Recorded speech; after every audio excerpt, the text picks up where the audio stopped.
जन्माया बसवर्ति विश्वमखिलं ब्रह्मादिदेवासुरा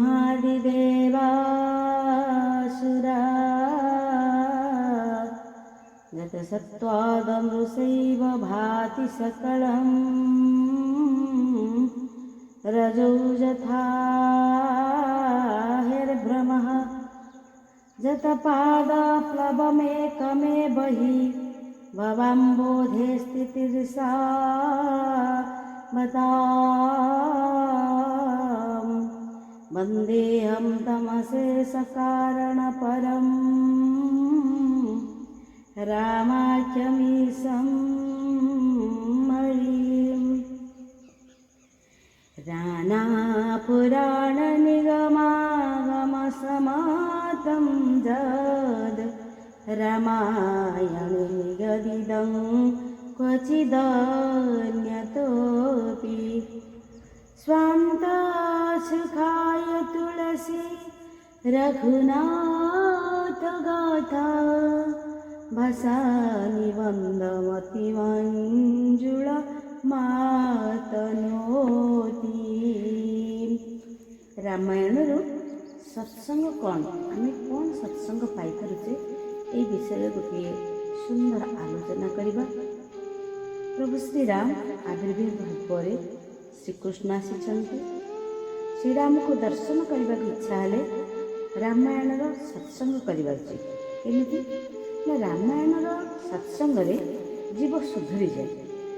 ରାମାୟଣର ସତ୍ସଙ୍ଗ ଜୀବନକୁ ଦିବ୍ୟ ଗତିପଥ ଦେଇଥାଏ। ରାମାୟଣ ଶୁଣିଲେ ମଣିଷ ନିଜର ଭୁଲ ନିଜେ ଦେଖିପାରେ। କାହିଁକି ନା, ପ୍ରଭୁ ଶ୍ରୀରାମଙ୍କର ଚରିତ୍ର ହେଉଛି ଗୋଟେ ମାର୍ଗଦର୍ଶକ। ରାମାୟଣରେ ପ୍ରତ୍ୟେକ ମଣିଷ ଜ୍ଞାନ ପାଏ। ଯାହାର ଅଧିକ ସମୟ ଆଳସ୍ୟ ଆଉ ନିଦ୍ରାରେ କଟେ ସେ ପ୍ରକୃତରେ କୁମ୍ଭକର୍ଣ୍ଣ। ପର ସ୍ତ୍ରୀକୁ କାମ ଭାବରେ ଯିଏ ଚିନ୍ତନ କରେ ସେ ହେଉଛି ପ୍ରକୃତ ରାବଣ।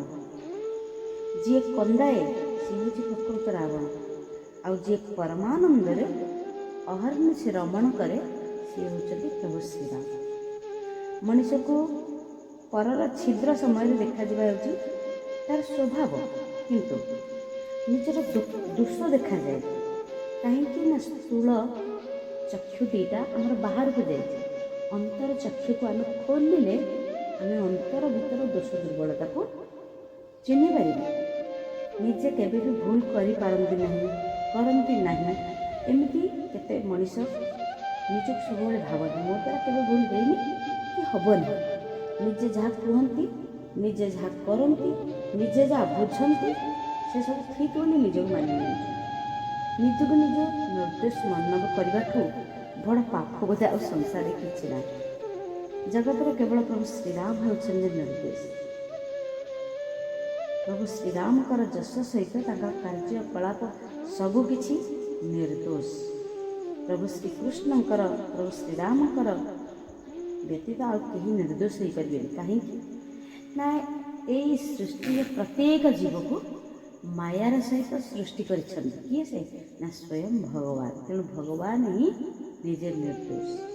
ଯିଏ ପାପ କରେନି ସେ ମନୁଷ୍ୟ ନୁହେଁ, ସେ ତ ଦେବତା ହେଇଯାଏ। ପାପ କରିବା ପରେ ଯିଏ ଅନୁତାପ କରେନି ସେ ମନୁଷ୍ୟ ନୁହେଁ, ସେ ହେଉଛି ଦାନବ।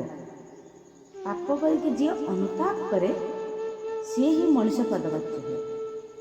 ପାପଟିଏ କରିଦେବା ତ ଗୋଟିଏ ସେପରି କିଛି ମହାନ ଅପରାଧ ନୁହଁ, କିନ୍ତୁ ପାପକୁ ନ ମାନିବା, ସ୍ୱୀକାର ନ କରିବା, ପାପ ପାଇଁ ପ୍ରାୟଶ୍ଚିତ ନ କରିବା ହେଉଛି ମହାନ ଅପରାଧ।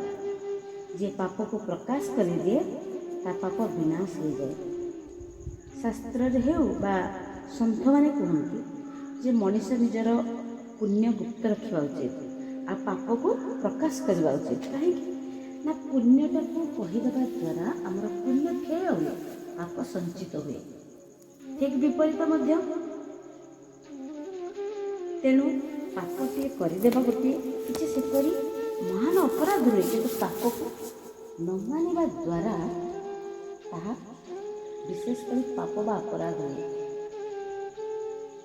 ଶାସ୍ତ୍ର ଆଉ ସନ୍ଥଙ୍କ ମତରେ ଯେଉଁ ପୁଣ୍ୟକୁ ଗୁପ୍ତ ରଖିବା, ପାପକୁ ପ୍ରକାଶ କରିବା ଉଚିତ। ସାଧାରଣ ମଣିଷ ପୁଣ୍ୟକୁ ବହୁତ ପ୍ରଚାର କରୁଛି ଆଉ ପାପକୁ ଖୁବ୍ ଯତ୍ନର ସହିତ ଲୁଚେଇକି କରୁଛି। ପାପକୁ ଲୁଚେଇବା ଅନୁଚିତ ଆଉ ପୁଣ୍ୟକୁ ପ୍ରକାଶ କରିବା ଅନୁଚିତ। ସମାଜରେ ପାପକୁ ଦେଖେଇ ଦେଲେ, ପାପକୁ ପ୍ରକାଶ କରିଦେଲେ ପାପ କରିବାର ଅଭ୍ୟାସ ଛାଡ଼ିଯାଏ। କାହିଁକି ନା ପ୍ରତ୍ୟେକ ଜଗତ ଆମକୁ ଚାହୁଁଛି ଆମେ କ'ଣ କରୁଛୁ। ତ ସମାଜ ଆଗରେ ପାପକୁ ପ୍ରକାଶ କରିଦେଲେ ପାପ ନାଶ ହେଇଯାଏ।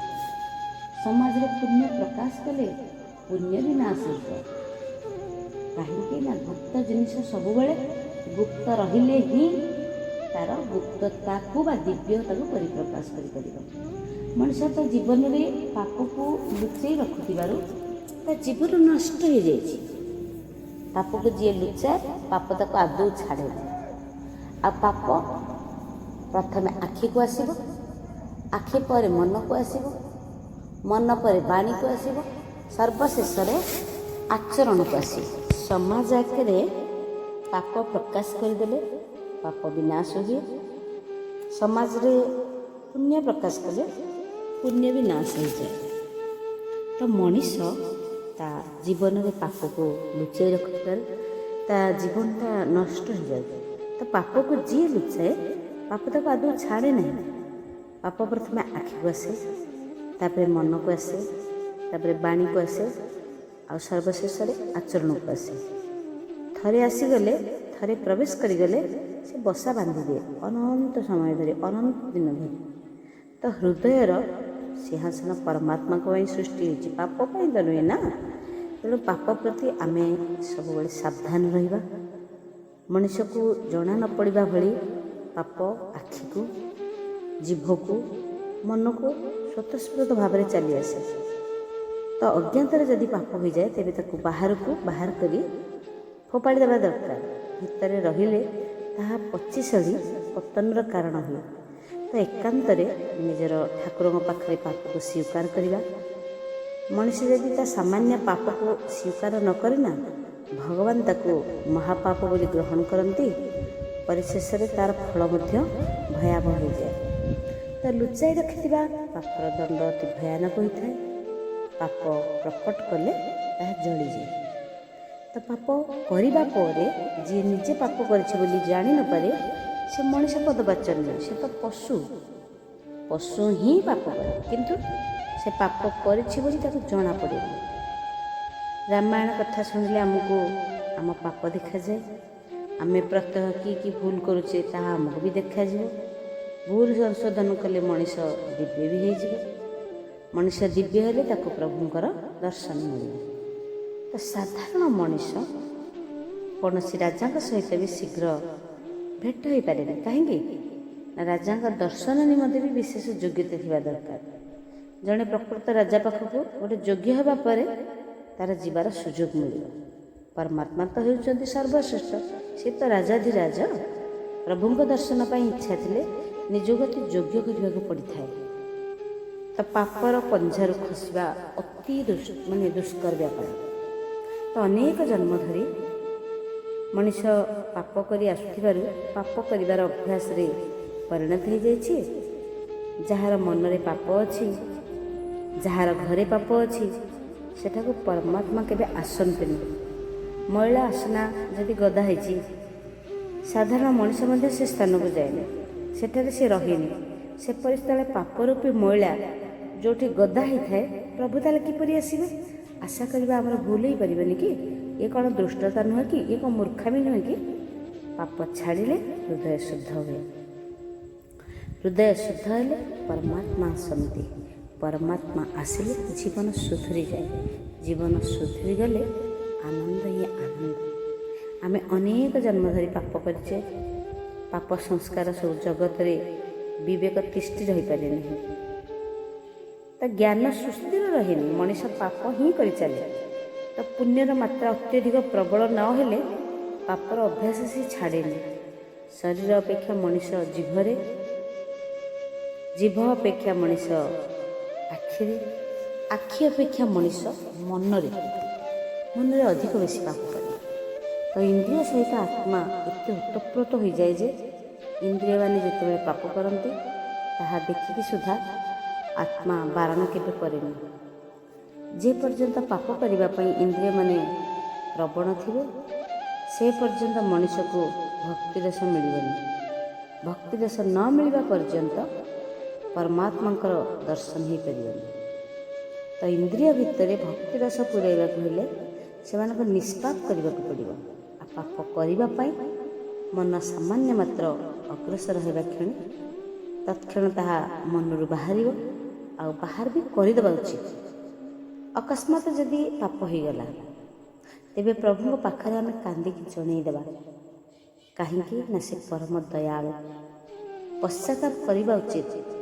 पश्चाताप करने द्वारा मन भितर टिके हाल्का लगे। आउ थे दोष जेपरी न हो से दृढ़ निश्चय होगा, सावधान रहा, सतर्कता अवलंबन करवा, पश्चाताप करदे पुणी पाप मैंने प्रचेषा जारी रखा। से पश्चाताप मूल्य किसी ही न थाए। तो निजर दोष विषय जी जानीपारे ना सेपरी लोक निजर भूल को संशोधन करने इच्छा भी कर सेपरी लोकर मन में निजर भूल संशोधन कर इच्छा भी हुए। रामायण सत्संगले जीवन सुधरी जाए, मनर पाप जली जाए, आ मनीष नूतन पापरू बंची जाए। मु भूल कहीं करे किपरि करे रामायण पाठ कले यह सहजरे जना पड़ जाए। साधारण रीति रे मनीष तार भूल स्वीकार करने को प्रस्तुत नुहे। आम जदि कहार भूल ताको दर्शाऊे तेज अधिकतर लोक एपरी कथा को पसंद करें। मनीष निजक निर्दोष भावे आ समस्त दुर्गुण को सद्गुण बोली भावे। किंतु रामायण कथा शुणिमा लोक निज निजर दोष को देखिपारे आ जानी भी पारे। आ रामायण कथा ही जीव को पाप करने को बंचाए। गोटे सुंदर कथा ये मन पड़े। जड़े लोक ता पुओ को कहला, देख बापा मंदिर फंदिर को तो विशेष जानी, बिल्कुल नगल तो आहरी भल। जदि केतेबेले भूल रे गलु ठाकुर को प्रणाम करू, चुपचाप से जगह पलि आस। मंदिर में जदि किसी प्रवचन हो, वक्तृता प्रतियोगिता हो, पारायण हो, सत्संग हो, केबे भी ताकू कान में पुरेबनी। जदि दरकार पड़े तो कान में कौन कर दी आंगुठी रखिदेव, तापर तू तो रास्तार खसिक आस। दिन कौन है ना युवक एकांत जाऊला, बाटरे सत्संग होता। युवकर पितांकर कथा भी मन पड़गला। से कान में आंगुठी पुरेला, द्रुत गति चलला। पितांकर कथारे पुत्र एमती श्रद्धा देखिए भगवान को प्रसन्न मिलला। तो भगवान प्रसन्नतार भगवान कृपा भी करती, दया भी करती। तेणु प्रभु दयार से गोटे लीला निजे करें। केमिति ना से जो मार्ग में जाते कंटाटी पकईदे जमीक से युवक निश्चय भाव में कूदब। ये तो सब भगवान का लीला ना। तेणु कंटा पादरू जो बाहर करने कि कानरू आंगुठी बाहर करने को पड़ा, कंटाटी पादरू बाहर करने जी समय लगे से समय भितर कान में भागवत कथा प्रवेश कला। से शुणा पाइला ईश्वर होचंती सर्वव्यापक। ईश्वर समस्त विराजमान करुछंती। आउ से समस्त कथा देखु था, से सब शुणती हेले किछि कहंतिनी। केतक लोकंक धारणा जे द्वार बंद होइथिबारु केही देखुना आमको, आम जहाँ भी करें। तो द्वार तो बंद होती, तेणु घर भीतर आमको देखिब किए? जहाँ कथा होचे ताहा तो कहीं शुणुना ना। तेणु यह हूँ आम मूर्खामी। आमर पाप आम भितर ही अच्छी। आम भितर गोटे सुंदर आसन बनईकी बसी, से सब कथा देखुची, सब कथा भी शुणुची। द्वार बंद थे कौन है? तो युवक कान में एत कथा प्रवेश करगला। एते कथा तार मन रही ना। तो भगवान समस्त को देखुंत, ता मन में यही गोटाक बसा बांधीगला जे भगवान समस्त को देखुंत। जेहेतु ईश्वर होचंती सर्वव्यापक, से सबुठारे समस्त को देखुंत, अवलोकन करुछंती। से जेहेतु प्रत्येक अणु अणु कणा कणा प्रत्येक सत्तारे से बुड़की अच्छे। तो दिने दी दिन गला, बापा पुओ दिहे गोटे जगह को चोरी करिया गले। बापा कौन कला, गोटे सुंदर बड़ आंब गछटी देखिक चढ़ीगला। ବାପା କହିଲା ମୁଁ ତ ଗଛ ଉପରେ ଚଢ଼ୁଛି ଆମ୍ବ ତୋଳିବି, ତୁ ଟିକେ ତଳେ ଜଗେ, କାଳେ କିଏ ଆସିବ, ଯଦି କିଏ କାଳେ ଆସିକି ଦେଖିଦେବ ମୋତେ ତୁ ଡାକିଦେବୁ। ବାପା ଗଛରେ ବି ଚଢ଼ିଲେ, ଆମ୍ବ ବି ତୋଳିଲେ। ଏହି ସମୟରେ ପୁଅ ବଡ଼ ପାଟି କଲା, ବାପା ବାପା ସିଏ ଦେଖୁଛି, ସିଏ ଦେଖୁଛି। ବାପା ଚମକି ପଡ଼ିଲେ, ଗଛ ତଳକୁ ଦେଖିଲେ, ତଳକୁ ବି ଡେଇଁକି ପଳେଇ ଆସିଲେ। ପୁଅ ପଚାରିଲା, ପୁଅକୁ ବାପା ପଚାରୁଛନ୍ତି, ଆରେ କିଏ ଦେଖିଲା, କାହିଁକି ଏଇଠୁ ତ ଦେଖାଯାଉନାହାନ୍ତି। ପୁଅ କହିଲା, ଈଶ୍ୱର ସମସ୍ତଙ୍କୁ ଦେଖୁଛନ୍ତି ବୋଲି ମୁଁ ପ୍ରବଚନରେ ଶୁଣିଥିଲି ବାପା। ଈଶ୍ୱର ସବୁ ଦେଖନ୍ତି, ଈଶ୍ୱର ସବୁ ଶୁଣନ୍ତି, ସବୁ ଜାଣନ୍ତି ପରା। ଯିଏ ସବୁଆଡ଼େ ପୂରିକି ଅଛନ୍ତି, ସେ ତମ ଭିତରେ, ସେ ମୋ ଭିତରେ, ସେ ଗଛ ଭିତରେ, ଆକାଶରେ, ପାଣିରେ, ପବନରେ, ବାୟୁରେ, ସେ ତ ସବୁଠି ଅଛନ୍ତି। ତାହେଲେ ସିଏ କ'ଣ ଦେଖୁନାହାନ୍ତି ବାପା ତୁମେ ଆମ୍ବ ଚୋରି କରୁଛ ବୋଲି? ରାମ କଥା ଯଦି କାନରେ ପଡ଼ିଲା ତାହେଲେ ପାପରୁ ରକ୍ଷା ହେଇଗଲା। ମନରେ ଅନେକ ଜନ୍ମର ମଇଳା ପୂରିକି ରହିଛି, ତା ମନକୁ ଶୁଦ୍ଧ କରିବା ପାଇଁ ରାମାୟଣର ସତ୍ସଙ୍ଗର ଆବଶ୍ୟକ ପଡ଼ିଥାଏ। ରାମାୟଣ ହେଉଛି ଭଗବାନ ପ୍ରଭୁ ଶ୍ରୀରାମଙ୍କର ନାମ ସ୍ୱରୂପ। ତ କଳିଯୁଗରେ ନାମ ସେବା ହେଉଛି ସବୁଠାରୁ ମୁଖ୍ୟ। ତେଣୁ ରାମଚରିତ ମାନସରେ ତୁଳସୀଦାସ ଗୋସ୍ୱାମୀ କହୁଛନ୍ତି, କଲିଯୁଗ ସମ ଯୁଗ ନାହିଁ, ଯୌନର କରାୟୁ ଶ୍ୱାସ, ଗାଇ ରାମ ଗୁଣ ଗଣ ବିମଳ, ଭବତର ବିନାହିଁ ପ୍ରୟାସ। ପରମାତ୍ମାଙ୍କର ନାମ ସହିତ ଅତିଶୟ ପ୍ରୀତି ହେଇଗଲେ ଅନେକ ଜନ୍ମରୁ ରହିଥିବା ପାପ ଅଭ୍ୟାସ ଛାଡ଼ି ଯାଇପାରେ। ତ ଜଗତ ପରମାତ୍ମାଙ୍କ ଅଧୀନରେ, ଆଉ ପରମାତ୍ମା ସବୁବେଳେ ନାମର ଅଧୀନରେ ଥାନ୍ତି। ନାମ ହେଉଛି ବ୍ରହ୍ମ, ନାମ ହେଉଛନ୍ତି ପରମାତ୍ମା। ପରମାତ୍ମାଙ୍କ ନାମ ପରମାତ୍ମାଙ୍କ ଠାରୁ ହେଲେ ମଧ୍ୟ ଅଧିକ ଶ୍ରେଷ୍ଠ ହୋଇଥାନ୍ତି। ତ ରାମାୟଣରେ ଏ ପ୍ରସଙ୍ଗ ଗୋଟେ ସୁନ୍ଦର କଥା ମନେ ପଡ଼େ। ପଥର ଉପରେ ରାମ ନାମ ଲେଖିଲେ, ବାନରମାନେ ସମୁଦ୍ରରେ ପଥର ବି ପକାଉଥିଲେ, ପଥର ଉପର ରାମ ନାମ ସବୁ ଭାସୁଥିଲା। ରାମ ନାମରେ ପଥର ପାଣିରେ ଭାସେ, ଡୁବେନି। ତ ରାମ ନାମର ଏଇ ତ ହେଉଛି ମହିମା ନା, ଏଇ ତ ଅଲୌକିକତା। ତ ମହାରାଜ ଶ୍ରୀରାମ ସେଠାରେ ସମୁଦ୍ର କୂଳରେ ବି ଥିଲେ। ଯେତେବେଳେ ଏଇ ଦୃଶ୍ୟକୁ ଦେଖିଲେ ସେତେବେଳେ ଭାବିଲେ, ମୋ ନାମ ତ ଲେଖା ଅଛି, ପଥର ଭାସୁଛି, ସେପରି ସ୍ଥଳରେ ମୁଁ ସେଇ ପଥରକୁ ସ୍ପର୍ଶ କରି ପକାଇବି, ତାହା କାହିଁକି ଭାସିବନି? ଥରେ ଦେଖିବା ପକାଇବା। ଯଦି ମୋ ହାତ ସ୍ପର୍ଶରେ ପଥର ପାଣିରେ ଭାସିବ, ତେବେ ଲେଖାଲେଖି ପରିଶ୍ରମ ଆଉ କାହିଁ କରିବାକୁ ପଡ଼ିବ? ମୁଁ ଯାହାକୁ ସ୍ପର୍ଶ କରିବି ସେଇ ପଥର ତ ପାଣିରେ ସ୍ୱତଃସ୍ଫୂର୍ତ୍ତ ଭାବରେ ପକାହେବ ନା। ତେବେ ପ୍ରଭୁ ଶ୍ରୀରାମଙ୍କ ମନରେ ଗୋଟେ ଆଶଙ୍କା ଥାଏ, ଯଦି ମୁଁ ସ୍ପର୍ଶ କରିବା କ୍ଷଣି ପଥର ପାଣିରେ ନ ଭାସିକି ବୁଡ଼ିଯାଏ, ତେବେ ସମସ୍ତେ ତ ଦେଖିବେ, ହସିବେ ନା, ତ ଟିକେ ଲାଜ ସଙ୍କୋଚ ଆସିବ। ତେଣୁ ସେ ସମୁଦ୍ର କୂଳକୁ ଗଲେ, ଏକାନ୍ତ ଜାଗାରେ ନିଜକୁ ନିଜେ ପରୀକ୍ଷା କରିବା ପାଇଁ। ଯେତେବେଳେ ମୋ ପାଖରେ କେହି ନଥିବେ ମୁଁ ସେଇ ଜାଗାରେ ହିଁ ପକାଇବି। ଯଦି ପଥର ଭାସିବ ତେବେ ତା ସମସ୍ତଙ୍କୁ ଜଣାଇବି, ଯଦି ଡୁବିଗଲା କାହାକୁ କହିବିନି କି କେହି ଦେଖିବେନି। ଏପରି ଭାବିକିରି ପ୍ରଭୁ ଶ୍ରୀରାମ ଏକାନ୍ତ ସ୍ଥାନକୁ ଗଲେ, ପଥରଟି ଉଠେଇଲେ।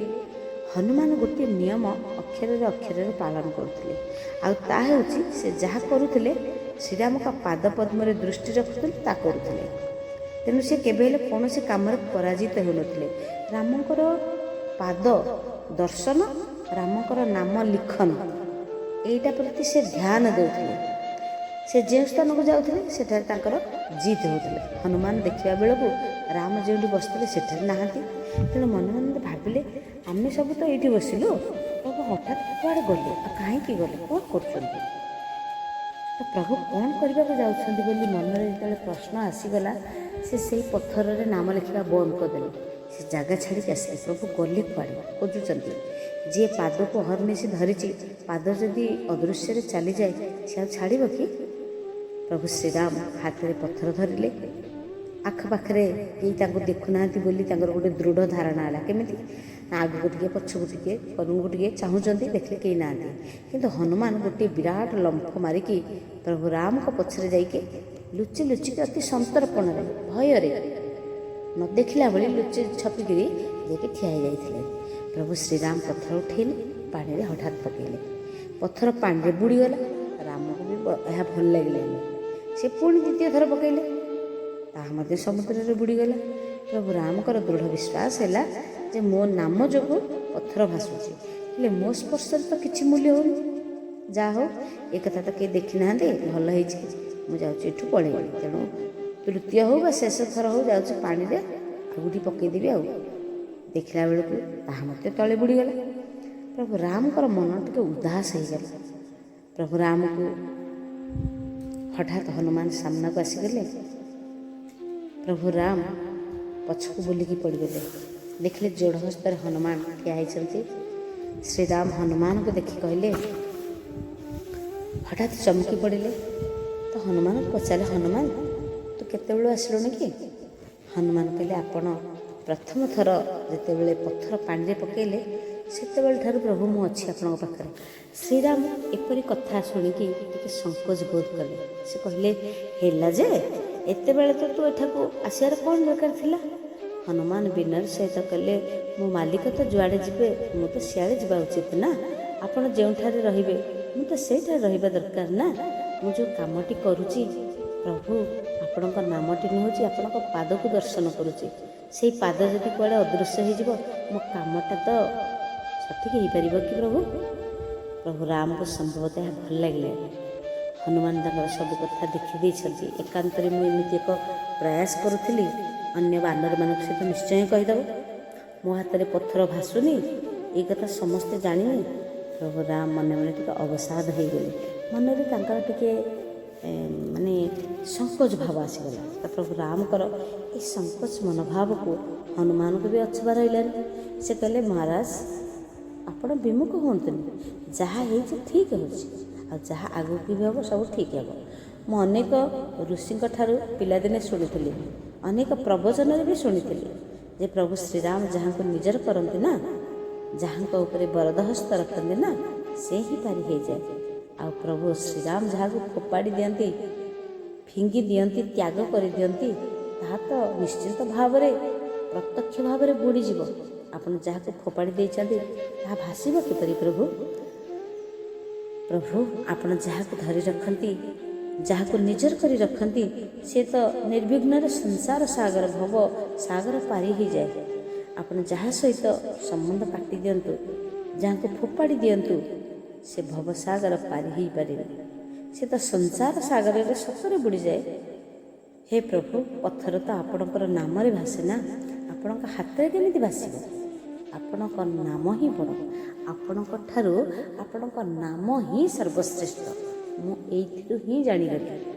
हनुमान एपरी अपूर्व सुंदर युक्तियुक्त कथा शुणिले से प्रभु श्रीराम प्रसन्न होगले।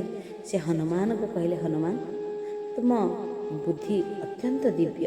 तो हनुमान को प्रभु श्रीराम प्रशंसा करें, कहले बुद्धिमतांग वरिष्ठम, तुम्हें होच जिते सब बुद्धिमान अच्छा भितर तुम्हें होच वरिष्ठ श्रेष्ठ वरिष्ठ। तो आम समस्ते बुद्धिमतांग कनिष्ठम, कहीं हनुमान बड़ी आम बुद्धिमान ना बलवान ना संसार कहीं केबे भी होना कहीं केबे भी हो पारे।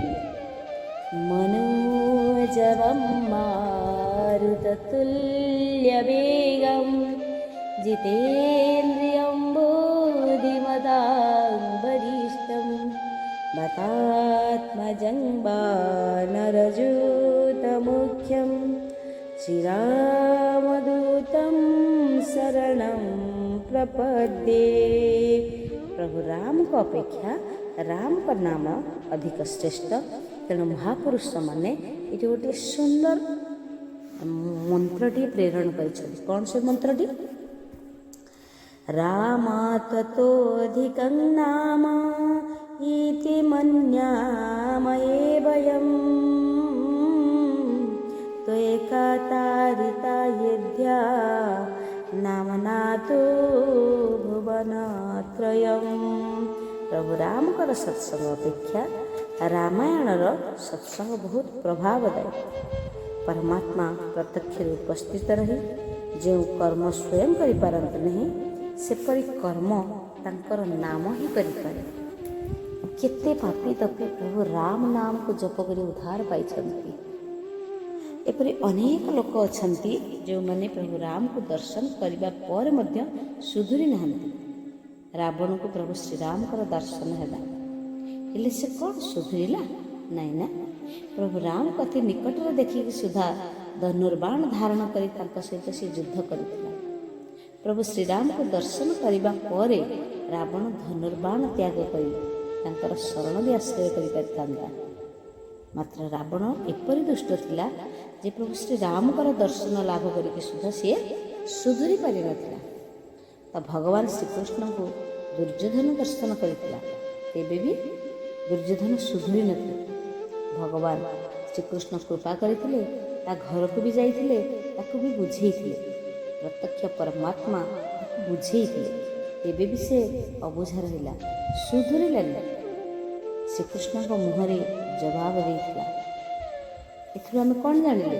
ଯେ ସଂସାରରେ ଏପରି ଅନେକ ଜୀବ ଅଛନ୍ତି ଯେଉଁମାନଙ୍କୁ ଭଗବାନ ବି ସୁଧାରି ପାରନ୍ତିନି।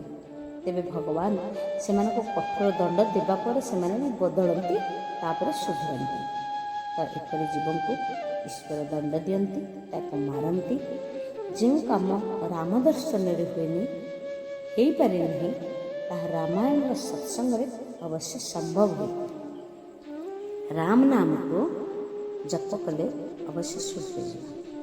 ତ ରାବଣ ମଲା, ଦୁର୍ଯ୍ୟୋଧନ ବି ମଲା, କିନ୍ତୁ ଏ କଳିଯୁଗରେ ରାବଣ ଆଉ ଦୁର୍ଯ୍ୟୋଧନର ବଂଶ ବଢ଼ି ଯାଇଛନ୍ତି। ତ ସେତେବେଳେ ଗୋଟିଏ ମାତ୍ର ଦୁର୍ଯ୍ୟୋଧନ ଥିଲା, ଆଉ ସେଇ ଜଣକ ହିଁ ଯେଉଁ ତୋଫାନ ଝଡ଼ଝଞ୍ଜ ସୃଷ୍ଟି କରିଥିଲା ତାହା ସମସ୍ତେ ଜାଣିଛନ୍ତି। କିନ୍ତୁ ଏବେ ଅନେକ ଦୁର୍ଯ୍ୟୋଧନ ଉତ୍ପନ୍ନ ହେଉଛନ୍ତି। ତେଣୁ ଜଗତରେ ଆଉ ଶାନ୍ତି ନାହିଁ, ଆସିବ ବା କେଉଁଠୁ? ଯଦି ଗୋଟେ ରାମ ରାଜ୍ୟରେ ଗୋଟେ ରାବଣ ଏତେ ପ୍ରକାର କାମ କରିଗଲା, ଯଦି ଦ୍ୱାପର ଯୁଗରେ ଦୁର୍ଯ୍ୟୋଧନ ଏତେ କାମ କରିପାରିଲା, କଳିଯୁଗରେ ସାଧାରଣ ନରମାନେ କ'ଣ କରିବେ? ତ ଏଇ ମଣିଷ ହିଁ ରାବଣ, ଏଇ ମଣିଷ ହିଁ ଦୁର୍ଯ୍ୟୋଧନ। ଦୁର୍ଯ୍ୟୋଧନର ତ ଆଉ 2-4ଟା ସିଂହ ନଥିଲା ନା, ଆମ ଭଳି ସେ ଗୋଟେ ସାଧାରଣ ମଣିଷ ଥିଲେ। ତ ଆମ ଭଳି ଜଣେ ଥିଲା ରାବଣ, ଯାହା ଆଖିରେ କାମ ଥାଏ। ଜଗତର ସ୍ତ୍ରୀ ପୁରୁଷଙ୍କୁ ଯିଏ କାମ ଭାବରେ ଦେଖେ, ସେ ହିଁ ପ୍ରକୃତ ରାବଣ। ରାସ୍ତାରେ ଯାଉଥିଲେ ସ୍ତ୍ରୀଙ୍କୁ ଯିଏ କାମ ଭାବରେ ଦେଖେ, ଯାହା ମନରେ କାମ ଭାବ ଜାତ ହୁଏ, କାହାର ସୌନ୍ଦର୍ଯ୍ୟ ପ୍ରତି ଯଦି ମନ ପ୍ରଲୋଭିତ ହୁଏ, ପର ସ୍ତ୍ରୀ କଥା ଯିଏ ଭାବେ, ସେ ହିଁ ପ୍ରକୃତ ରାବଣ। ମନ ଦ୍ୱାରା ଯିଏ ବହୁତ ପାପ କରେ, ସେ ହିଁ ପ୍ରକୃତରେ ରାବଣଙ୍କ ବାଚ୍ୟ। ପରଦ୍ରୋହୀ ପରଦାର ରତ, ପରଧନ ପରପବାଦ, ନର ପାवई पापमय, देह धरे मनुजाद, देह धरे मनुजाद। परद्रोही परदार रत, परधन परपवाद, नर पावर पापमय, देह धरे मनुजाद। रावण थिला कौन ना ब्राह्मण ज्ञानी। से ऋष्य कूल ऋषिंकर कूल जन्म होता, तेबे भी ताको राक्षस नाम नामित है। रावण ब्राह्मण बोली अनेक लोक जान नथिबे। रावण अर्थात दुष्ट राक्षस, जार आखिरे काम थाए, जी जगत को काम भाव देखे, जी ब्राह्मण हो, क्षत्रिय हो, शूद्र हो, राक्षस बल भी होता। आम आखिरे क्या रखीचे? आम आखिरे प्रभु राम को, प्रभु कृष्ण को रखा उचित। आखिरे परमात्मा को आ प्रेम को धारण करने उचित, काम भाव को नुहे। प्रेम रे ही परमात्मा प्राप्ति, काम रे ही रावण भावर आविर्भाव हुए। तो काम जहाँ स्पर्श करे से निज स्वरूप को तल को खसे, तार पतन हुए। काम सुख केबे भोग करने अनुचित शास्त्र लिखा है। ठीक अच्छे, आखि को काम दृश्य आसीगला, मन को काम भाव आसीगला, जीवर निश्चिंत भाव में पतन है। तो काम हृदय को स्पर्श करने क्षणी मनुष्यर शक्ति क्षय हो जाए। आम जो दृश्य आखिरे देखू, से दृश्यर भाव आखि ଦେଖିବାଟେ ମନକୁ ଆସେ। ଜ୍ଞାନୀ ପୁରୁଷମାନେ ଜଗତକୁ ଉପେକ୍ଷା ଭାବରେ ଦେଖନ୍ତି। ଅପେକ୍ଷାତ୍ମକ ଦୃଷ୍ଟି ସେମାନେ ପରମାତ୍ମାଙ୍କ ଠାରେ ରଖନ୍ତି। ଆମେ ସେଇଭଳି ଜଗତକୁ ଉପେକ୍ଷା ଭାବରେ ଆଉ ପରମାତ୍ମାଙ୍କୁ ଅପେକ୍ଷାତ୍ମକ ଦୃଷ୍ଟିରେ ରଖିବା ଉଚିତ। ତେବେ ନିଶ୍ଚିତ ଭାବରେ ସୁଧୁରିଯିବା, ପରମାତ୍ମାଙ୍କର ନିକଟତର ହୋଇପାରିବା। ତ ଭକ୍ତିରେ ଆଖି ହେଉଛି ମୁଖ୍ୟ ଅଙ୍ଗ। ଆଖି ସୁଧୁରିଲା ଅର୍ଥ ଭକ୍ତିର ଆରମ୍ଭ ହୋଇଗଲା।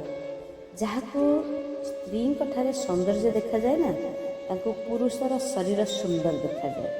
ସେ ଭଗବାନଙ୍କୁ କ'ଣ ଭକ୍ତି କରିବ? ସେ ତ ସଂସାରକୁ ଭକ୍ତି କରିଲା, ନାରୀ ବସା ମାନବ ହେଇଗଲା, ନାରାୟଣଙ୍କୁ ଧରିବ କେତେବେଳେ? ତ ଆଖି ଯଦି କଳୁଷିତ ନ ହୁଏ ତେବେ ମନ ବି କେବେ କଳୁଷିତ ହେବନି। ତ ରାବଣର ଆଖି କଳୁଷିତ ହେଇଗଲା, ରାବଣର ମନ ବିଗିଡ଼ିଗଲା, ରାବଣର ବାଣୀ ବି ବିଗିଡ଼ିଗଲା, ରାବଣର ସମସ୍ତ ଜୀବନ ବି ବିଗିଡ଼ିଗଲା। ଆଉ ଅଧିକ କ'ଣ କହିବା? ଇଏ ତ ହଜାର ହଜାର ବର୍ଷ ହେଲାଣି, ତେବେ ବି ରାବଣର ନାମ ମଧ୍ୟ ବିଗିଡ଼ିନି। ତେବେ ବି ରାବଣର ନାମ ମଧ୍ୟ ବିଗିଡ଼ି ଯାଇଛି। ଜନଜଗତ ରାବଣ ନାମ ନେବା ବି ପସନ୍ଦ କରୁନାହାନ୍ତି।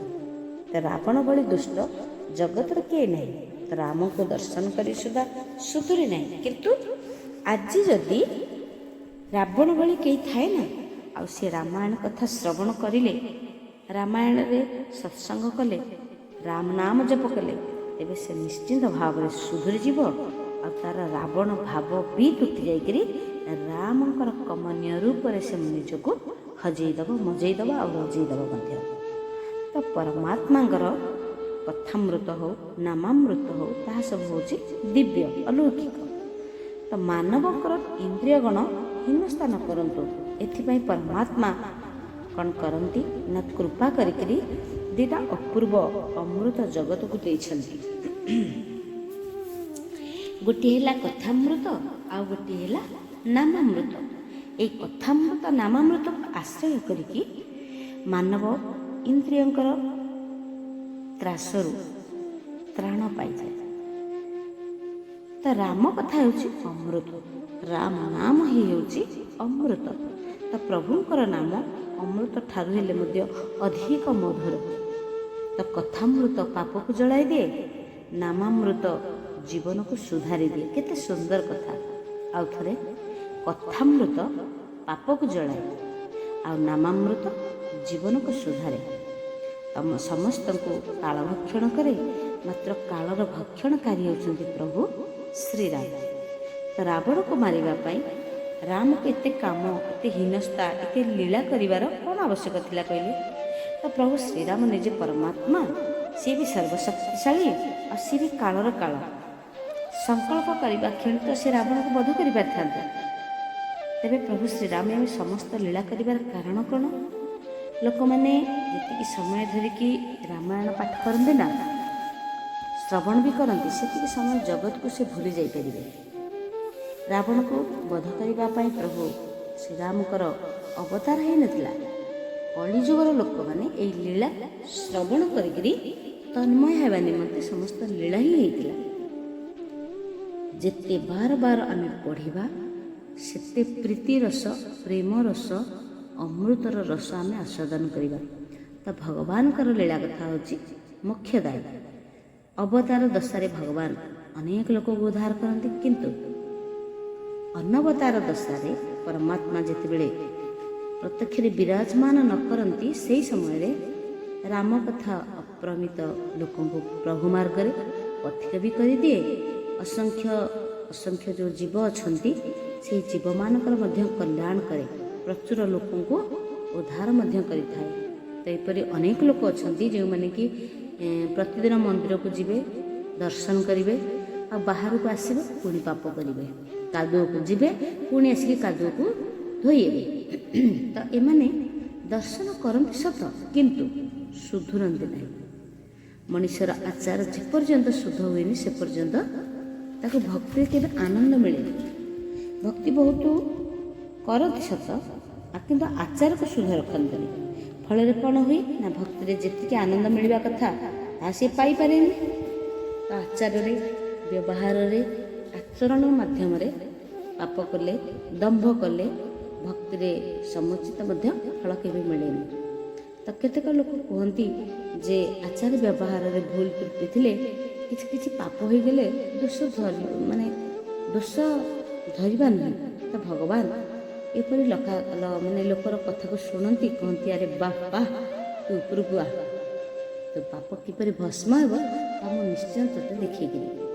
ମନ୍ଦିରକୁ ଚାଲୁ, ଦର୍ଶନ କଲୁ, ଭୋଗ କଲୁ, କିଛି ଭେଟି ଦେଲୁ, ଭଗବାନ ଆମର ପାପ ଭସ୍ମ କରିଦେଲେ।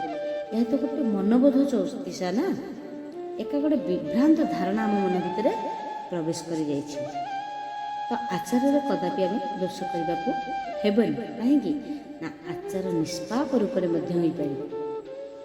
ଆମେ ଅଧିକ ଭକ୍ତି ନ କରିକିରି ଯଦି ଆମେ ଅଧିକ ଭକ୍ତି କରି ନ ପାରିଲେ କିଛି ଯାଏ ସେ ନାହିଁ, ଠିକ୍ ଅଛି। କିନ୍ତୁ ଆଚାର ତ ଆମେ ଶୁଦ୍ଧ ଅତ୍ୟନ୍ତ ରଖିପାରିବା। ପାପ ଛାଡ଼ିବା ତ ନିହିତ ଭାବରେ ଆବଶ୍ୟକ ପଡ଼େ ନା। ପାପକୁ କସ୍ମିନ୍ କାଳେ ସାଧାରଣ ବୋଲି ଭାବିବାନି। କାହିଁକି ନା ସାଧାରଣ ଅଗ୍ନିକଣାଟିଏ ବି ସୁଯୋଗ ପାଇଲେ କ'ଣ ହୁଏ ନା କିଛି କ୍ଷଣରେ ସବୁ ଭସ୍ମ କରିଦିଏ। ତାକୁ ସାଧାରଣ ଭାବିବା ହିଁ ଦୃଷ୍ଟତା, ଠିକ୍ ସେଇ। ତ ପାପ ଅଗ୍ନି, ରୋଗ ଆଉ ଋଣ, ପାପ ଅଗ୍ନି, ରୋଗ ଆଉ ଋଣ, ଏ ଚାରି, ଏହାକୁ ସାଧାରଣ ନଗଣ୍ୟ ମନେ କରିବା ଅନୁଚିତ। କାହିଁକିନା ସାଧାରଣ ପାପ ଦିନେ ନା ଦିନେ ମହାନ ଅନର୍ଥ କରିଥାଏ। ପାପ କରେ ଅଗ୍ନିକି ଆମେ ଆମ ଘରର ଅଗ୍ନି ଭାବିକି ଯଦି ତାକୁ ଘୋଡ଼େଇକି ଲୁଗା ଭିତରେ ହାତରେ ଘୋଡ଼େଇକି ରଖିବା, ସେ ତ ପୋଡ଼ିଦେବ ନା। ଆମର ହଉ କି ଯାହାର ବି ହଉ, ଅଗ୍ନି ଦାହିକା ଶକ୍ତି ଅଛି। ରୋଗ ଆଉ ଋଣ, ରୋଗଟା ସେମିତି ମାଡ଼ି ଚାଲିଯାଏ। ତ ସେହି ସମୟରେ ପାପ ବିଷୟରେ ଆମେ ଏତେ କଥା ତ କହିଲେ, ପାପ କାହାକୁ କହନ୍ତି ଦେବେ? ଚୋରି କରିବା, ହିଂସା କରିବା, ବ୍ୟଭିଚାର କରିବା, ଏ ହେଉଛି ଗୋଟିଏ ଗୋଟିଏ ମହାପାପ। ଏହା ଗୋଟେ ସାଧାରଣ ପାପ ନୁହେଁ। ତ ଏ ସମସ୍ତ ନିମନ୍ତେ ପୃଥିବୀର ସବୁଠାରୁ ଦଣ୍ଡର ବ୍ୟବସ୍ଥା ବି ଅଛି। ବୈଧାନିକ ଦୃଷ୍ଟିକୋଣରୁ ବିଚାର କଲେ ଏ ସମସ୍ତଙ୍କୁ ଅପରାଧ କୁହାଯାଏ। ଜ୍ଞାନୀମାନେ ଭେଦ ଦୃଷ୍ଟିକୁ ପାପ ବୋଲି କୁହନ୍ତି। ଜ୍ଞାନୀମାନେ ଅଦ୍ୱୈତ ଭାବରେ ରହନ୍ତି। ମୋ ଭିତରେ ଯେଉଁ ଶୁଦ୍ଧ ଚେତନ ଆତ୍ମା ଅଛି, ସମସ୍ତଙ୍କଠାରେ ବି ଅଛି, ସେମାନେ ଏପରି ଭାବନ୍ତି। ସେମାନେ ସମସ୍ତଙ୍କଠାରେ ସୂର୍ଯ୍ୟଙ୍କୁ ଏବଂ ସ୍ୱୟଂକୁ ସମସ୍ତଙ୍କଠାରେ ଦେଖନ୍ତି। ତେବେ ଗୀତାର ଗୋଟେ ଏଇଠି ଶ୍ଲୋକ ମନେ ପଡ଼େ, ସର୍ବଭୂତସ୍ଥାମାତ୍ମାନଂ ସର୍ବଭୂତାନି ଚାତ୍ମନି। ଯେଉଁଠାରେ ଭେଦ ଅଛି ସେଠାରେ ଭୟ ବି ଅଛି, ସେଇଠାରେ ରାଗଦ୍ୱେଷ ବି ଅଛି। ଜ୍ଞାନୀମାନେ ଜଗତକୁ ଅଭିନ୍ନ ଭାବରେ ଦେଖନ୍ତି। ଜ୍ଞାନ ମାର୍ଗରେ ଏକମାତ୍ର ସତ୍ତା ଅଛି ଯେ ଈଶ୍ୱର ତତ୍ତ୍ୱ ହେଉଛି ଏକ, ଆଉ ତାହା ସମସ୍ତଙ୍କଠାରେ ମଧ୍ୟ ବିଳାସ କରୁଛି। ଯେଉଁ ଭେଦ ଦେଖାଯାଉଛି, ଯେଉଁ ପାର୍ଥକ୍ୟ ଦେଖାଯାଉଛି ବା ଅସମତା ଦେଖାଯାଉଛି, ତାହା ଗୋଟେ ମାୟା କାରଣରୁ ବୋଲି ସେପରି ଦେଖାଯାଉଛି। ଆକାଶରେ ଏକମାତ୍ର ସୂର୍ଯ୍ୟନାରାୟଣ ଅଛନ୍ତି, କିନ୍ତୁ ଛାତ ଉପରେ ଆମେ ଯଦି ଅନେକ ଜଳପୂର୍ଣ୍ଣ କୁମ୍ଭ ରଖିବା, ତେବେ ପ୍ରତ୍ୟେକ କୁମ୍ଭରେ ଆମେ ସୂର୍ଯ୍ୟଙ୍କୁ, ଏପରି ଅନେକ ସୂର୍ଯ୍ୟଙ୍କୁ ଦେଖିପାରିବା। କିନ୍ତୁ ପ୍ରକୃତରେ ଘଟ ହିଁ ଅନେକ ଥାଏ। ଘଟରେ ଥିବା ଜଳ ମଧ୍ୟରେ ପ୍ରତିବିମ୍ବିତ ହୁଅନ୍ତି ଗୋଟିଏ ସୂର୍ଯ୍ୟ। କୁମ୍ଭରେ ଯେଉଁ ସୂର୍ଯ୍ୟଙ୍କୁ ଦେଖିଲେ ତାହା କ'ଣ ସତ ସୂର୍ଯ୍ୟ କି? କୁମ୍ଭରୁ ଯଦି ଆମେ ପାଣି ନିଗାଡ଼ି ଦେବା, ଆମେ କ'ଣ କୁମ୍ଭର ସୂର୍ଯ୍ୟଙ୍କୁ ଆଉ ଦେଖିପାରିବା? ନାହିଁ। କୁମ୍ଭରେ ସୂର୍ଯ୍ୟ ଥିଲେ ଏପରି କହିବା ହେଉଛି ଅନୁଚିତ। ସୂର୍ଯ୍ୟଙ୍କର ପ୍ରତିବିମ୍ବ ଥିଲା, ଠିକ୍ ଅଛି। ତ ସୂର୍ଯ୍ୟ ଏକ, କିନ୍ତୁ କୁମ୍ଭରେ ଥିବା ଜଳରେ ଉପାଧି ହେତୁ ଯେପରି ଅନେକ ରୂପରେ ଭାସମାନ ହୁଏ, ଠିକ୍ ସେହିଭଳି ଅନ୍ତଃକରଣର ଉପାଧି ହେତୁ ଏହି ପରମାତ୍ମା ଅନେକ ରୂପରେ ଭାସମାନ ଦେଖାଯାଆନ୍ତି। ଜ୍ଞାନ ମାର୍ଗରେ ଭେଦ ଦୃଷ୍ଟି ହେଉଛି ପାପ। ତେବେ ଭେଦଭାବ ଆସିଯିବା କ୍ଷଣି ସମସ୍ତ ପ୍ରକାର ବିକାର ଜାତ ହୁଏ, ଭୟ ଉତ୍ପନ୍ନ ହୁଏ, ମୋହ ବି ଉତ୍ପନ୍ନ ହୁଏ। ତ ଭକ୍ତି ମାର୍ଗରେ ପ୍ରଭୁ ଶ୍ରୀରାମ ଶ୍ରୀକୃଷ୍ଣଙ୍କୁ ବିସ୍ମରଣ କରିବା ହେଉଛି ପାପ। ଯେଉଁ କ୍ଷଣରେ ପରମାତ୍ମାଙ୍କର ବିସ୍ମରଣ ହୋଇଯାଏ ନା, ସେଇ କ୍ଷଣରେ ହିଁ ପାପ ହେଇଯାଏ। ତ ଶ୍ରୀଧର ସ୍ୱାମୀ ପାପର ଗୋଟେ ବ୍ୟାଖ୍ୟା କରିବାକୁ କହିଥିଲେ। ମନେ ପଡ଼ୁଛି ଯେ ଯାହା ପରମାତ୍ମାଙ୍କୁ ଦୂରକୁ ନେଇଯାଏ, ଯାହା ଲକ୍ଷ୍ୟକୁ ଭୁଲେଇ ଦିଏ, ତାହା ହେଉଛି ପ୍ରକୃତ ପାପ। ଆମେ ପରମାତ୍ମାଙ୍କର ପାଦପଦ୍ମ ଉଦ୍ଦେଶ୍ୟରେ ଯିବା କଥା, କିନ୍ତୁ ପାପ କ'ଣ କରୁଛି ନା ଆମକୁ ନେଇଯାଉଛି ଜନ୍ମ ମୃତ୍ୟୁର ଚକ୍ର ଆଡ଼କୁ। ତ କର୍ମ ମାର୍ଗରେ ଧର୍ମକୁ ତ୍ୟାଗ କରିବା ହେଉଛି ପାପ। ଯାହା ପାଇଁ ଯେଉଁ କର୍ମ ପ୍ରଭୁ ସ୍ଥିର କରିଥାନ୍ତି, ଯଦି ସେହି ବ୍ୟକ୍ତି ପରମାତ୍ମାଙ୍କ ନିର୍ଦ୍ଦେଶକୁ ଭଙ୍ଗ କରେ, ଆଜ୍ଞା ପାଳନ କରେନି, ନିଜର କର୍ତ୍ତବ୍ୟ ପ୍ରତି ଶ୍ରଦ୍ଧା ରଖେନି, ଆଉ ଧର୍ମ ପାଳନ ନ କରେ, ତେବେ କର୍ମ ମାର୍ଗରେ ଏହାକୁ ଆମେ ପାପ ବୋଲି ବୁଝିନେବା। ତ ଜ୍ଞାନ ମାର୍ଗରେ କ'ଣ ହେବ ନା, ଜ୍ଞାନ ମାର୍ଗରେ ଭେଦ ଦୃଷ୍ଟି ହେଉଛି ପାପ। ଭକ୍ତି ମାର୍ଗରେ ପ୍ରଭୁଙ୍କୁ ବିସ୍ମରଣ କରିବା ହେଉଛି ପାପ। ଆଉ ଜ୍ଞାନ ମାର୍ଗରେ ଭେଦ ଦୃଷ୍ଟି। ତ ବାହ୍ୟ ଦୃଷ୍ଟିରେ ଦେଖିଲେ କ'ଣ ହୁଏ ନା, ଏସବୁଥିରେ ପରସ୍ପର ପ୍ରଭେଦ ଦେଖାଯାଏ। ସିଦ୍ଧାନ୍ତ କିନ୍ତୁ ଏକ। ତ ପାପରୁ ରକ୍ଷା ପାଇବାକୁ ହେଲେ ସମସ୍ତଙ୍କ ସହିତ ଭଗବତ ଭାବ ରଖିବାକୁ ପଡ଼ିବ। ଆଚାର କରୁଥିବା ଉଚିତ, ବ୍ୟବହାର କରୁଥିବା ଉଚିତ। ଅନ୍ୟକୁ ଯେପରି ଆଘାତ ଦେଉନଥିବ, ନା କାୟ, ନା ମନ, ନା ବଚସା। ତ ସମସ୍ତଙ୍କଠାରେ ଏକ ପ୍ରଭୁ ବିରାଜମାନ କରୁଛନ୍ତି, ଏପରି ଭାବନା ରଖିବା। ବ୍ୟବହାର କରୁଥିଲେ ପ୍ରତ୍ୟେକ ବ୍ୟବହାର ବି ଭକ୍ତି ହେଇଯାଏ। ଦାସବୋଧରେ ସ୍ୱାମୀ ରାମଦାସ ବି ଲେଖିଛନ୍ତି, ଯେ ବ୍ୟବହାର କରିବା ଜାଣେ ନାହିଁ, ସେ ଭକ୍ତି କରିପାରେନି।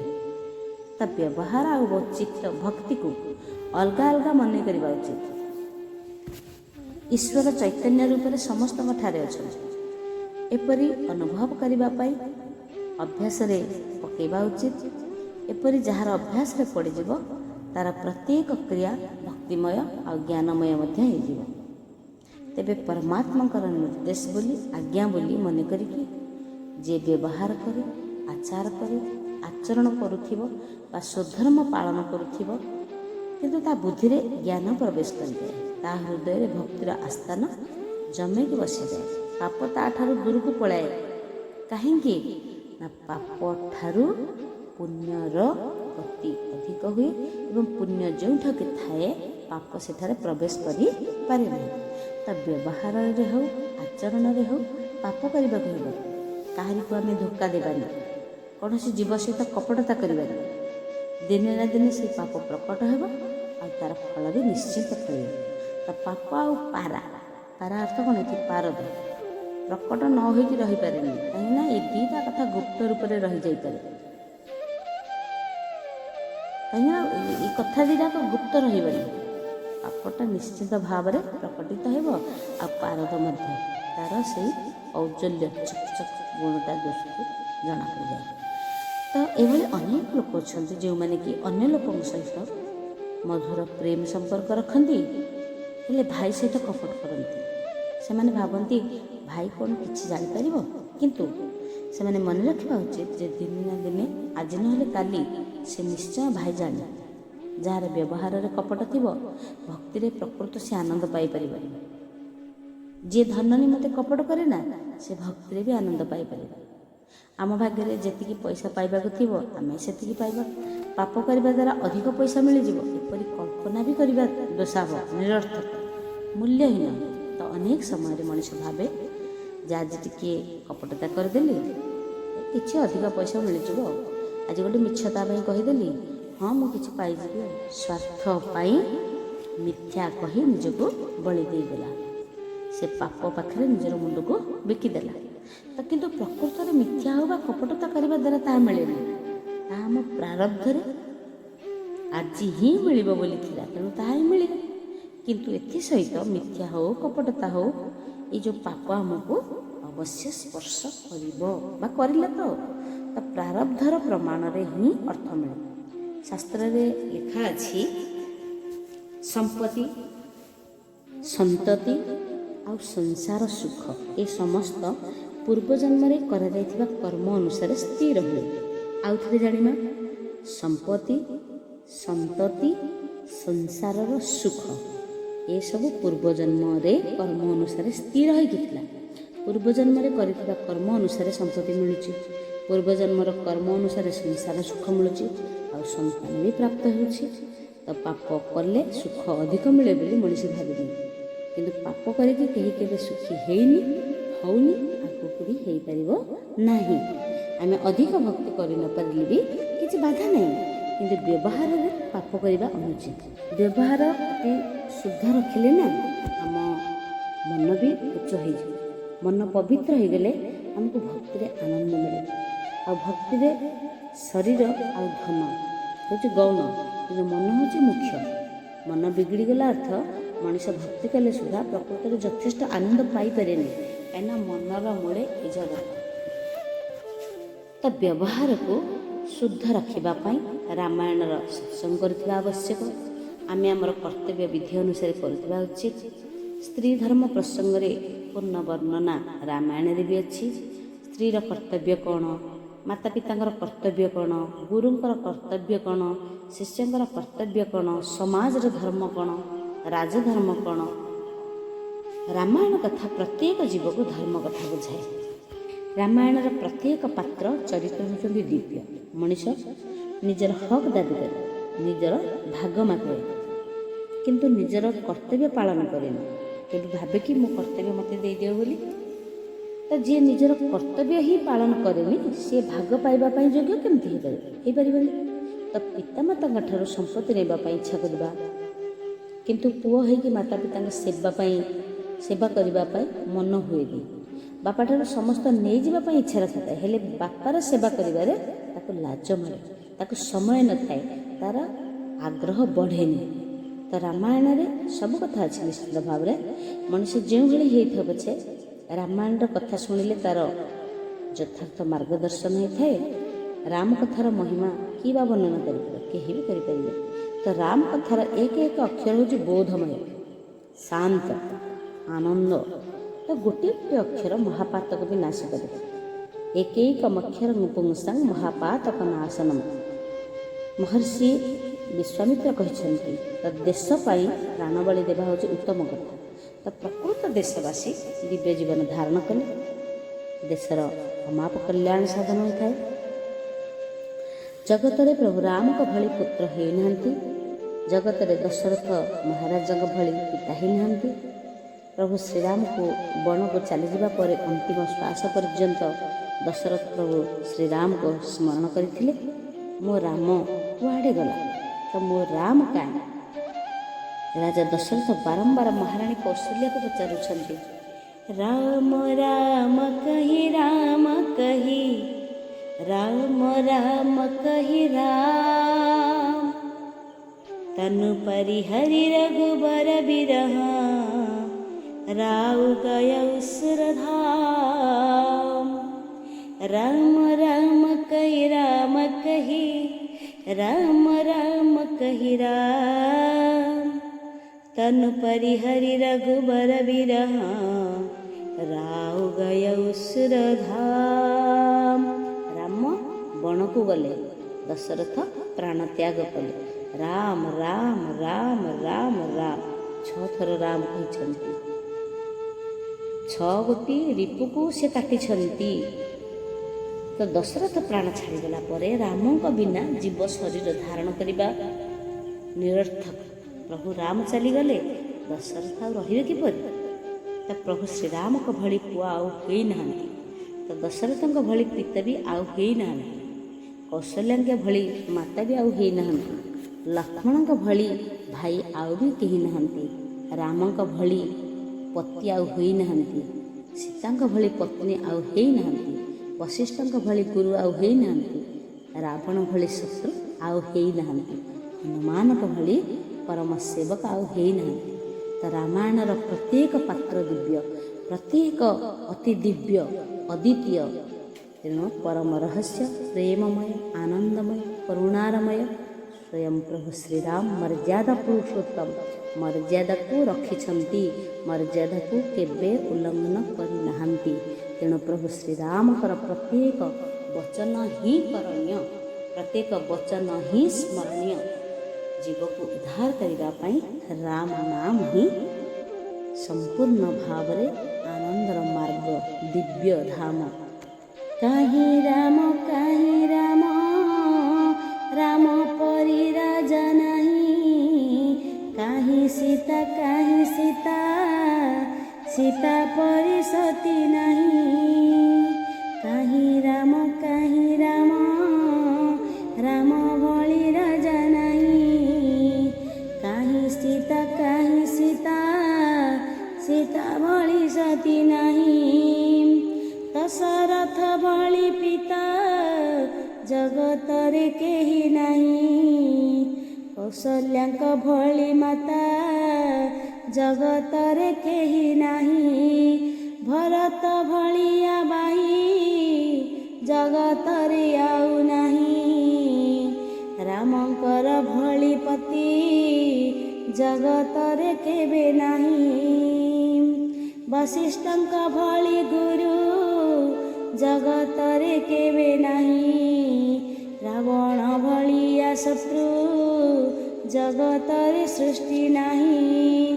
ହନୁମାନ ଭଳି ସେବ୍ୟ ଜଗତରେ କେବେ ନାହିଁ। କାହିଁ ରାମ କାହିଁ ସୀତା, ସୀତା ପରି ସତୀ ନାହିଁ। କାହିଁ ରାମ କାହିଁ ରାମ, ରାମ ପରି ରାଜା ନାହିଁ। କାହିଁ ସୀତା କାହିଁ ସୀତା, ସୀତା ପରି ସତୀ ନାହିଁ।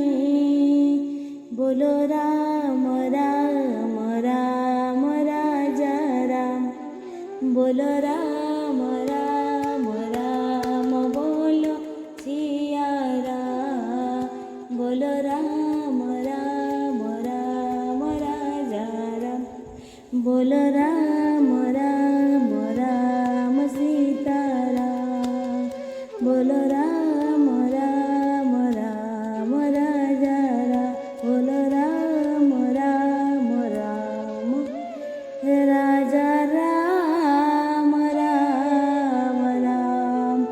ओम पूर्णमदः पूर्णमिदं पूर्णात् पूर्णमुदच्यते पूर्णस्य पूर्णमादाय पूर्णमेवावशिष्यते। ओम शांति शांति शांति। तेबे आमे एई सबु रामायण सत्संगरु एई दिव्य ज्ञान ही प्राप्त करि परिबा एवं एहाको स्मरण करिबा क्षणी कार्य लगेगा क्षणी प्रभु श्रीरामकर कृपा पात्रर अधिकारी हो पारिबा एवं ए जन्म को सार्थक करि परिबा। प्रभु रामकर चरण रे शरण नहीं बाड़ी की दोती विश्राम।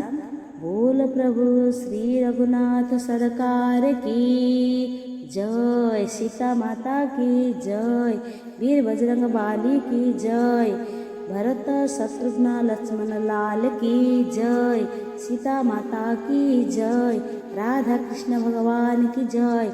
बोल जगन्नाथ महाप्रभु की जय। हर हर हर हर महादेव की जय। गुरुदेव महाराज की जय। ओम सर्वे भवन्तु सुखिनः, सर्वे सन्तु निरामया, सर्वे भद्राणि पश्यन्तु, मा कश्चित् दुःखभाग् भवेत्। ओम शांति शांति शांति।